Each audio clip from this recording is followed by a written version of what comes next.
Good morning, friends. Today's topic is invoice, a mandatory requirement for claiming the input tax credit. Friends, you would say that what a simple topic we have chosen. Friends, this topic appears to be very, very simple, but when we have to give answer or opinion to certain client, उस समय जाकर के एकदम complex हो जाता है. अभी पिछले दिनों मेरे PSU लिस्टेड PSU उन्होंने एक क्वेश्चन पूछा मुझसे. क्वेश्चन था कि हमें ITC किस तरह के इनवॉइस पे मिल सकता है. उसमें ये था कि वेदर PDF इनवॉइस पे मिल सकता है which is digitally signed and received on email, या स्कैंड इनवॉइस पे मिल सकता है which has been received on mail और व्हाट्सएप, या कंप्यूटर जनरेटेड इनवॉइस पे मिल सकता है, वर्ड एक्सेल पे बना हो या सॉफ्टवेयर में बना हो. तो so what is are the basic requirement and provisions under the GST act in respect of the invoice. So friends, we have chosen this topic to discuss all these things. जो scope रहेगा only B2B transactions and particularly with reference to the recipient. We are discussing कि recipient को ITC claim करने में क्या issues हैं और क्या requirements हैं. तो before we further start, मैं आपको बतला दूं कि अगर हम एक्साइज सर्विस टैक्स के में जाएं तो वहाँ पर जब मैं सॉफ्टवेयर यूज़ करता हूँ, वो सॉफ्टवेयर है that is the Excus by Centax publication. उसमें I could find almost 70 judgements on the topic whether ITC or SENVAT or MODVAT is available on the basis of photocopy of the invoices. And you friends, you will appreciate that almost out of 70, 65 judgments were against, where the tribunal or the court has stated that ITC cannot be availed based upon the photocopy of the invoices. J&K high court, अगर high courts की बात करें तो J&K high court जरूर favour में था, जहाँ पे उन्होंने कहा था कि लॉ में कुछ ऐसा नहीं है, आप किसी भी टाइप के चाहे फोटोकॉपी हो या ओरिजिनल हो आप क्लेम कर सकते हैं. तो friends, it was a very very serious issue in the pre-GST regime as well. We are aware that आज इन्वॉइस की शायद उतनी रेलेवेंस ना हो, बिकॉज सिस्टम जो है थोड़ा चेंज हो गया है. GSTR 2A आ गया है, मैचिंग हो गया है. एक्साइज और वैट रजीम में मैचिंग कंसेप्ट बहुत कम था. अगर स्टेट वैट की बात करें, कुछ स्टेट दिल्ली वैट वगैरह में था, कुछ में नहीं भी था. तो मैचिंग के आने से उसमें क्या चेंजेस है. तो friends, we start the topic with the requirement under section 16 subsection 2 which says that no registered person shall be entitled to ITC in respect of supply of goods or services unless he is in the possession of a tax invoice or debit note issued by a supplier registered under this act. So tax invoice or debit note or any other document में duty paying documents, अब हमारा जो top scope है वो सिर्फ tax invoice पे रहेगा. तो tax invoice is the first and foremost requirement for claiming the input tax credit. Before we further proceed, let us look at what is the invoice. The invoice has been defined under section 2 subsection 66, which is invoice means the tax invoice referred to in section 31. जब 31 पे आते हैं तो 31 कहते हैं कि tax invoice showing the description, quantity and value of the goods or services, the tax charged thereon and such other particulars as may be prescribed. तो 31 में उन्होंने 4 चीज़ें बतलाई, प्लस एज में भी प्रेस्क्राइब्ड के लिए हम जाते हैं रूल 46 में. 46 में अगर हम टैक्स इनवॉइस को देखते हैं तो उसमें A to Q 17 particulars specify करे गए हैं, और last particular Q is the signature और digital signature of the supplier और हिज ऑथोराइज रिप्रेजेंटेटिव. ये इस तरह से 17 सिग्नेचर हैं. Q मैंने जो आपको रेफर करा है, इसकी Q की आगे जाके रेलेवेंस आएगी when we will discuss the relevance of signature, digital signature. तो फ्रेंड्स, इसमें एक और पॉइंट हम देख लेते हैं कि what should be the manner of issuing the invoice. इसमें रूल 48 है. 48 कहता है कि अगर सप्लाई ऑफ गुड्स से रिलेट करता है then it should be issued in triplicate, original for the recipient, duplicate for the transporter and triplicate for the supplier. If it is in relation to the supply of services, then it should be issued in duplicate, original for the recipient and duplicate for the supplier. Friends, ये जो मैं आपसे 48 discuss कर रहा हूँ, 48 का भी अपनी रेलेवेंस है. जब हम डिस्कस करेंगे कि क्या ITC सिर्फ ओरिजिनल के बेस पे मिल सकता है या कि डुप्लीकेट या फोटोकॉपी के बेस पे मिल सकता है। तो जो ओरिजिनल है वो रिसिपिएंट के लिए है। अब हमने देख लिया कि इनवॉइस के क्या बेसिक है, basically 2 subsection 66, then 31 section, then rule 46 and 48। These are the most relevant rules which we have referred. अब हम आ जाते हैं कि what is the eligibility of the recipient, यानी परचेजर ऑफ द गुड्स और प्रोक्योरमेंट ऑफ द सर्विस, उनके लिए क्या रिक्वायरमेंट है।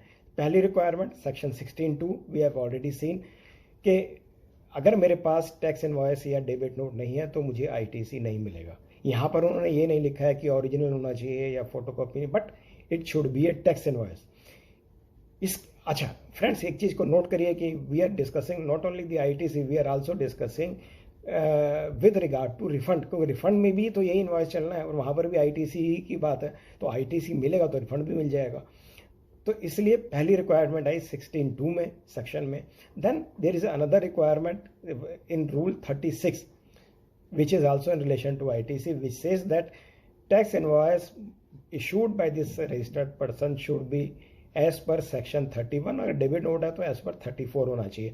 So rule 36 requires that tax invoice for the purpose of claiming ITC, tax invoice should be as per section 31। इसके बाद इन्होंने 36(2) में आए। 36(2) में बोलते हैं कि ITC shall be available to a registered person only if all the applicable particulars as is specified in chapter 6 of the GST rules relating to tax invoice from rule 46 to 55 are contained. So this rule 36 sub rule says that all the requirements, all the particulars जो हमने अभी 17 देखे हैं वो 17 के 17 particular invoice में होना चाहिए, प्लस 48 कहता है कि ओरिजिनल इनवॉइस होना चाहिए। तो ये सब कुछ अगर है तो हमें ITC मिल जाएगा। इसके बाद जो इम्पोर्टेंट डेवलपमेंट आई वो इम्पोर्टेंट डेवलपमेंट आई रूल 36(2) में एक प्रोविजो ऐड किया गया with effect from 4th September 2019, and as per that proviso ITC may be availed by such person if the said document does not contain all the particulars but the following 5। तो अगर बाकी particulars नहीं है पर 5 particulars हैं जो कि मैं बोलने जा रहा हूं तो उस केस में ITC मिल जाएगा। ये 5 पर्टिकुलर्स कौन से हैं? Amount of tax charge, description of goods and services, total value of supply of goods और services, place of supply in case of interstate supply, and GSTN of supplier and recipient, full stop। तो ये 5 particulars I am repeating, amount of tax charge, description of goods और services, total value of supply of goods और services, place of supply in case of interstate supply, and GSTN of supplier and recipient. तो friends सबसे पहले position ये आती है कि इसमें आप प्लीज़ नोट करें, अभी हम डिस्कस करते हैं कि नाम, address, signature is also one of the particular in specified in serial number 2 of rule 46, वो यहाँ पे नहीं लिखा हुआ है। तो अगर ये 5 पर्टिकुलर हैं तो हमें क्रेडिट मिल जाएगा। इसमें फ्रेंड्स अगर हम देखें तो प्रोविजंस आर डिफरेंट क्वा सप्लायर एंड क्वा रिसिपिएंट। अगर सप्लायर की बात करें तो उसको कोई रिलैक्सेशन नहीं है, सप्लायर को तो इनवॉइस इशू करना ही करना है एज पर rule 46, but so far as the recipient is concern some relaxation has been provided under rule 36 to proviso that अगर आप बाकी पर्टिकुलर्स नहीं भी हैं तो ये 5 पर्टिकुलर्स के बेसिस पे आपको क्रेडिट मिल जाएगा। तो फ्रेंड्स अगर हम इसको देखें तो डज इट मीन दैट अगर ये पांचों पर्टिकुलर्स एक प्लेन पेपर में लिख करके दे दूं अनसाइंड तो that would B a valid document, मुझे उसके बेस पे क्रेडिट मिल जाएगा। academically and applying the stricter sense answer would be yes, but friends that would not be a logical answer, क्योंकि अगर एक प्लेन पेपर पे आप 5 एरिया लिख करके दे दें और उसको पकड़ा देंगे लीजिए ये इनवॉइस है, तो लॉ ने ये बोला है कि इनवॉइस में अगर बाकी पर्टिकुलर्स नहीं भी हैं पर ये 5 जरूर होना चाहिए। तो here the intention of the law is not to have these 5 information on a plain paper but to have a proper invoice where even if some information is missing but these 5 are available then ITC would be available। तो meaning there भाई अगर signature नहीं है तो मिल जाएगा, मेरा ये मानना है कि सिग्नेचर तो होने चाहिए, without signature this would be not a valid document unless is the rule specified so. तो अभी हम देखते हैं कि यहाँ पर एक आगे प्रोविजन आता है कि जहाँ पे वो कहता है कि computer generated invoices are also prescribed without signature. अब हम एक एक इनवॉइस को जरा ले लेते हैं कि उसकी एलिजिबिलिटी की क्या पोजीशन है। सबसे पहले फिजिकल इनवॉइस को लेते हैं। फिजिकल इनवॉइस जो कि प्रॉपरली साइन किया हुआ और 5 पर्टिकुलर्स हैं, तो yes, answer is yes, ITC would be available in accordance with proviso to rule for 36(5)(4). अगर इसमें अगर छोटी मोटी मिस्टेक भी है तो दैट वुड बी एक्सेप्टेबल। दूसरा केस ले लेते हैं स्कैंड इनवॉइस। स्कैंड इनवॉइस में क्या है कि इनवॉइस बना, नीचे से साइन करे, साइन करने के बाद इसकी फ़ोटो खींची, फ़ोटो खींचने के बाद उसको बाय मेल और व्हाट्सएप भेज दिया।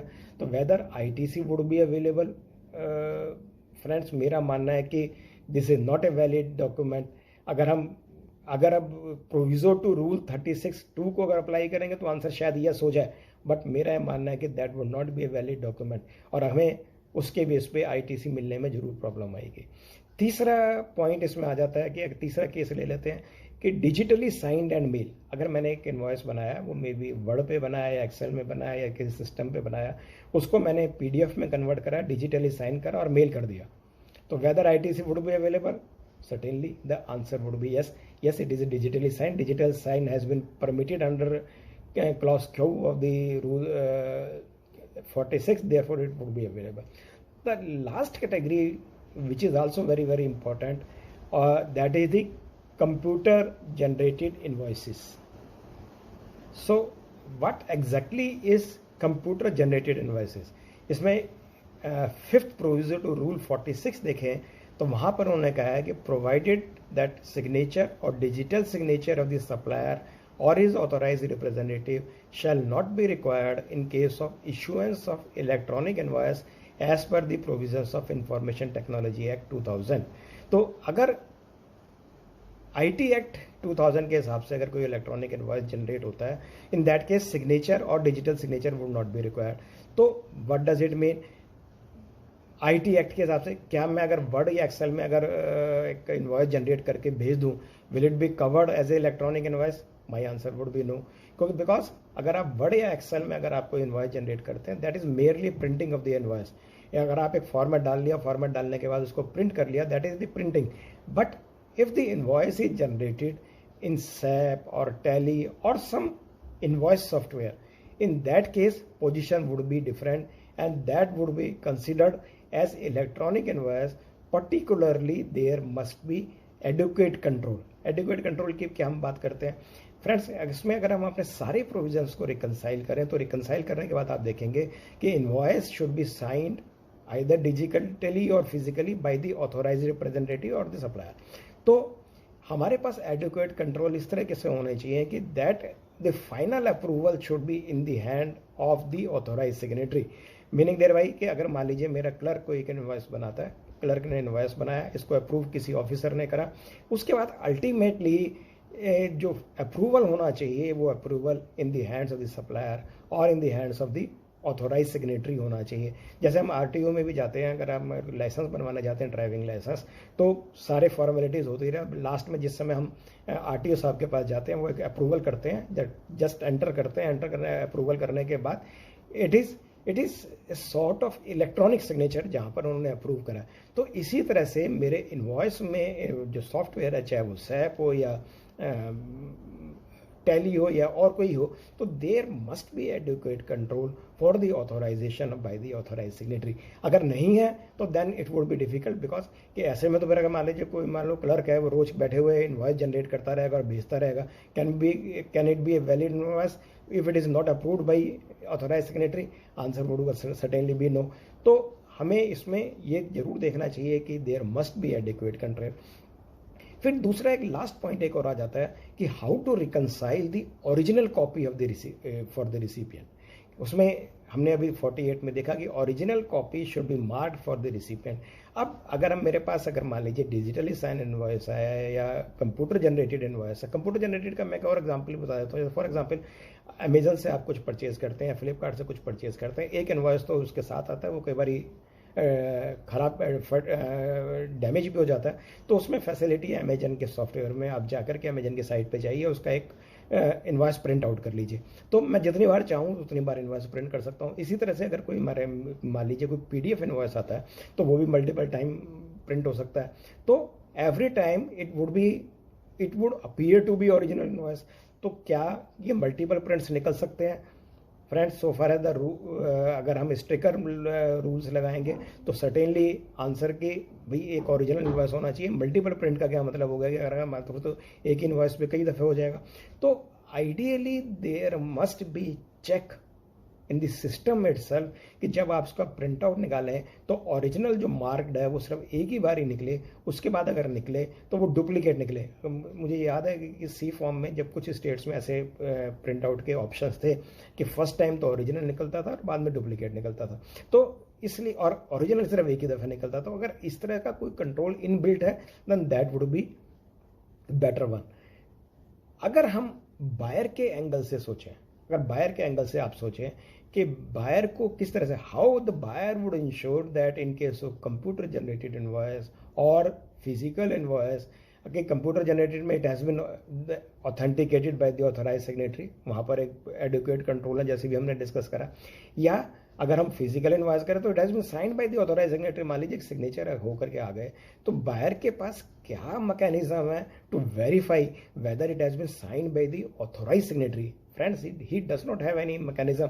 ये कोई बैंक की तरह से नहीं है कि उसके सिग्नेचर लेकर के बैठा हुआ उसको वेरीफाई करेगा और वेरीफाई करने के बाद देखेगा हाँ जी अब तो सिग्नेचर टैली हो गए। अगर मान लीजिए अगर सिग्नेचर में मिसमैच आएगा तो फिर उसको दोबारा कहेगा जी दोबारा साइन करिए। तो सो फ्रेंड्स, बायर के पास ऐसा कोई मैकेनिज्म नहीं है। अभी अभी आप आगे ई इनवॉइसेस को आप देख रहे हैं, वहाँ पर QR कोड आएगा, सप्लायर QR कोड लगा करके भेज देगा। अब बायर बेचारा कैसे देखेगा कि इसमें ये प्रॉपर QR कोड है या नहीं है, QR कोड को रीड कैसे करेगा? ये सब प्रॉब्लम्स आने वाली है। इसी तरह से लॉ इस बात पे भी साइलेंट है कि what would happen if original invoices lost और डिस्ट्रॉयड, या बिजनेस प्रीमिसेस में आग लग जाती है, सारे के सारे इनवॉइसेस जल जाते हैं। तो ऐसे में कहाँ से ओरिजिनल इनवॉइसेस आएगा, किस तरह से क्रेडिट आएगा? अगर हम पुराने दिल्ली सेल टैक्स एक्ट को देखें, वहाँ पर एक प्रोविजन हुआ करता था कि आप बाकायदा रूल हुआ करता, शायद रूल 7 था वो, जो कि कहता था कि आप ओरिजिनल का डुप्लीकेट किस तरह से लेंगे। CST एक्ट में बाकायदा प्रोविजन थे कि अगर if the original C form is lost then what is the mechanism of obtaining the duplicate C form, but so far as the GST is not concern. तो फ्रेंड्स, ये सब चीज़ें government को क्लैरिफाई करनी चाहिए, नहीं तो आने वाले टाइम में it will lead to a big harassment. इस डायरेक्शन में मैं एक और बात बोलना चाहूँगा, because we are heading toward the digital India. हमारे PM साहब भी डिजिटल इंडिया पे ही जोड़ दे रहे हैं। तो when we talk about the digital India does not restrict only to the payment to be made by digitally. It has to be in all the aspects that it is digitally. It has to be that my office is paperless office, and certainly whatever adequate control that is required would be there. But all these unnecessary paperwork should be avoided. अगर आप आज के scenario की बात करें तो आज के सिनेरियो में they are not giving me the credit based upon my invoice. Invoice के बेस पे तो इनवॉइस की कब जरूरत पड़ती है, या तो मूवमेंट का गुड्स के टाइम पे चाहिए, या शॉर्ट पीरियड में मुझे ITC क्लेम करना हो in the absence of 2A match नहीं, जब तक नहीं होता। तो अल्टीमेटली तो मुझे ITC जो मिलना है वो बेस्ड अपॉन GST या 2A ही मिलना है कि वो मेरा सप्लायर 1 में डालेगा और वो मैच होगा, मैच होने के बाद मुझे क्रेडिट मिल जाएगा। तो इनवॉइस की relevance as such has been reduced to a greater extent. लेकिन लॉ जो हमारा चल रहा है, लॉ हमारा अभी भी कन्वेंशनल मेथड पे चल रहा है। लॉ कहता है कि इनवॉइस भी होना चाहिए और 2A भी मैचिंग होना चाहिए। तो why they are insisting for 2A?